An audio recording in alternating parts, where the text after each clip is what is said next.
Welcome to Tech Conversations with Grace Chng, a podcast series by News on Tech, which aim to raise business and leaders' intelligence on horizon and future technologies. Tech Conversations will engage tech experts to highlight the technologies that have the potential to create substantial advancements in the future and significantly impact industries, economies, and societies. So in this podcast, we have Miles Upton, Regional General Manager, Asia for Capgemini. Tell us a little bit about yourself, Miles. Hi, well, I've been based in Asia for about 25 years, and today we're going to be talking about one area that's close to my heart, which is digital twins. So I studied early versions of digital twins many years ago, and it's, I think, an area that's going to really develop in Asia and across the world as we see more need to make business more efficient.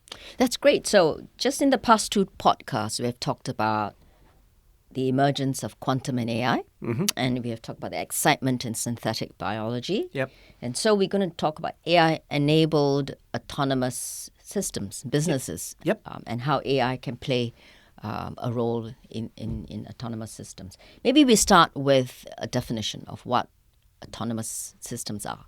So autonomous systems are where we are replacing people in delivering certain aspects of a business function. So you can see autonomous systems. Most people are familiar with robots. So, a robot vacuum cleaner in your house is an autonomous system. Right.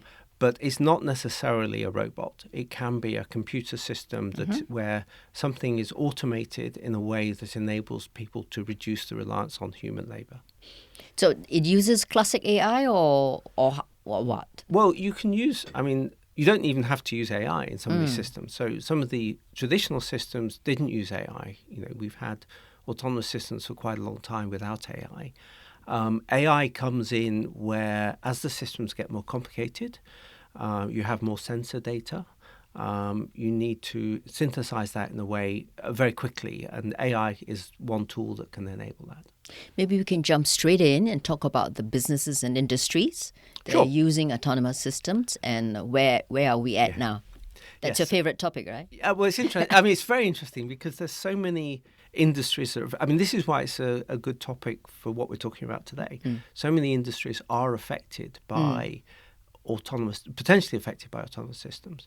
You can think about the extractive industries, such as oil and gas and mining, and mining has been doing this for a long time. Mining has the advantage that typically they have a closed environment, so they can deploy an autonomous system more safely because they can set up rules for workers. Then you've got things like manufacturing, so downstream manufacturing, logistics, transport, and we see autonomous systems being deployed in the real world with, as I say, vacuum cleaners. Perhaps automotive industry is the most advanced, but things like agri-tech and even public sector and defense. So, many people today are aware that drones are being used in the Ukraine war, for example. So there's many applications of autonomous systems.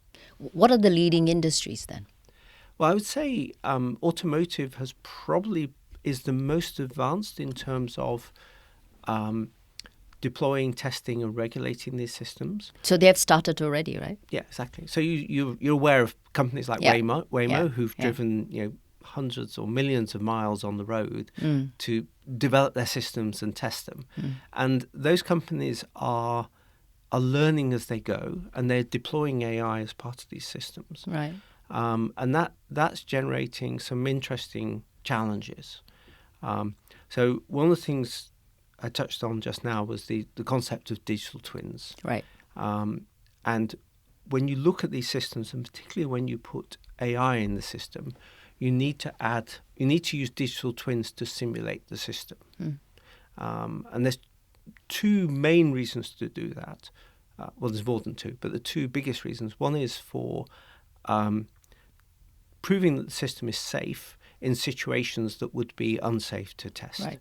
So if we look at an example like, testing whether an autonomous car will detect a baby lying in the road, you don't want to test that in the real world. But also there's a lot of situations you want to test which are very hard to set up. So, for example, if you want to test with a tornado coming in, how do you have to wait a long time for your tornado. Yeah. So if you can use a digital twin to set up these scenarios, you can test whether the system's working. So the digital twin is a computer program. Yep.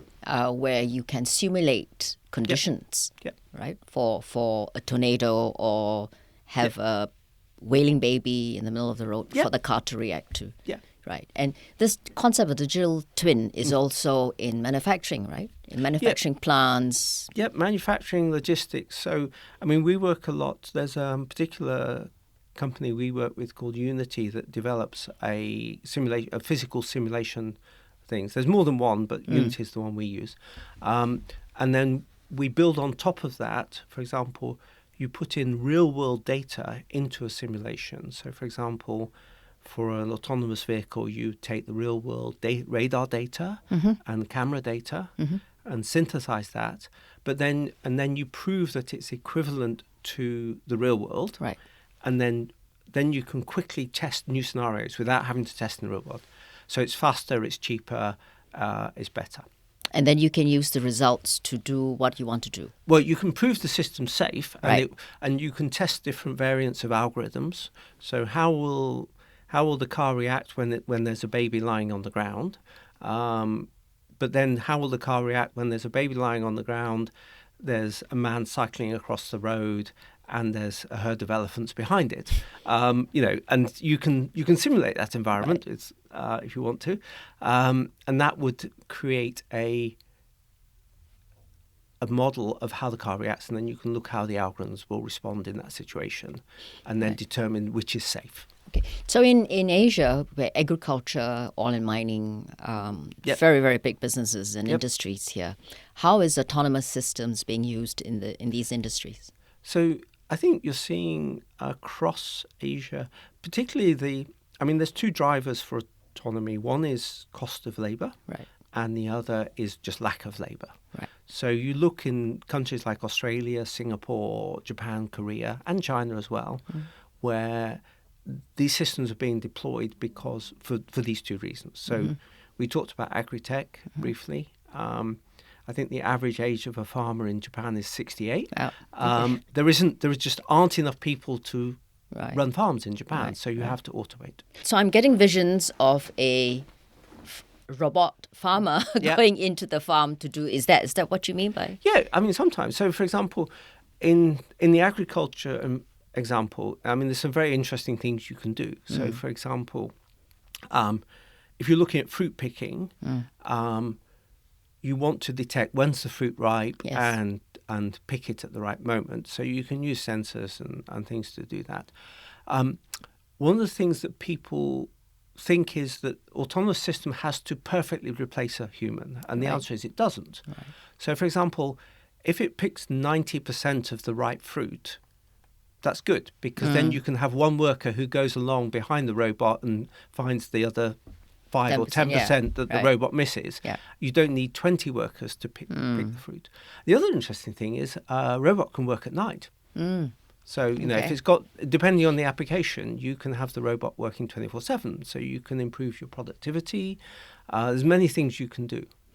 Right. And what about oil and mining? That is all sensors again. Yeah. So there's different aspects, but we've seen, we're working across the industries to look at, for example, using digital twins to simulate the operations in the mining and the workflow. Right. Because one of the critical things with all these systems is once you start deploying them, they change the workflow, they change the way people work. Right. And often that's where the systems, for business leaders, that's the biggest challenge. Once you change your workflow, you're changing your business, and that's hard. That can lead to follow-on problems. So you need to work out whether it'll work ahead of time. Okay, so what about the AI? How is AI introduced into these systems? So AI you can see AI in two aspects. So we're using AI as part of a system. So, for example, some of the algorithms for autonomous systems are AI-based. So in the Waymo case, for example. Exactly, and for agri-tech machines, etc. But then we're also using AI and other techniques for optimization. So how do you work out how to optimize a manufacturing line? You might look at different options and use an AI algorithm to optimize the options that you then put into a model that you simulate. Right. And how are businesses going to prepare themselves? So I think it's, as I say, it's driven a lot by the need, the safety or efficiency of operations. The other aspect we haven't touched on yet is the use of digital twins as a development tool. Yeah. So using AI and potentially quantum computers to help you develop your products particularly. So, but for businesses, they have to think about it, right? They just can't say, use this, use Exactly, that. yes, yeah. So you have to think about what? Well, you have to think about the process? So you have to think about all aspects. So particularly we've seen recently there's been a certain amount of pushback against AI in certain sectors because industries have rushed into certain applications or using certain cases. So large language models are a good solution in a limited number of cases, but they're energy inefficient, for example. So you need better, more focused models for certain applications. But you need to understand the problem you're solving to choose the right AI model. Right. A generative model is not always the right answer. Right. AI is not always the answer. So you need to think about all these things. So you need to think about the outcome and the process to reach that outcome. And you need to think about the people and resources you need. Right. So we're having conversations with clients right now where what they've realized is they need to plan for the next 5-10 years. Right. They need to understand how many of their senior managers need to understand AI to make sure they're deploying the right solution. They don't need to be experts in AI, but they need to understand some of the key drivers so they can make smart decisions about what to deploy. Right. So you mentioned earlier that autonomous systems may replace human workers. Yeah. Right. That's not true. I mean, it does. If you're doing manual work, packing widgets, for example, I guess the machine will do better. Yeah. But how can labor upskill themselves? What kind of work will they find? So I think what we're seeing is quite a demand for moving low-value tasks, where particularly in applications where there aren't enough people, you move the very low-value tasks onto autonomous system. So, for example, I mean, we see this patrolling airports, a kind of a robot cleaner kind of thing, because people don't want to be cleaners. They don't want to be toilet cleaners. If you can get a robot to do it, it's better, and then people can do jobs that they prefer. So that's a lot of what we've seen. We've seen this in Europe where we've worked on autonomous systems for loading dishwashers. So, we had a client who is working on doing canteens, and they were looking at using autonomy to help chefs, so do food preparation, etc., because their labor is a challenge in Europe. And in fact, when we analysed it, what the best way to do it was to replace the dishwashing loading. So you imagine you have a tray of food, and you have all the clutter on your tray. How do you put that in the dishwasher?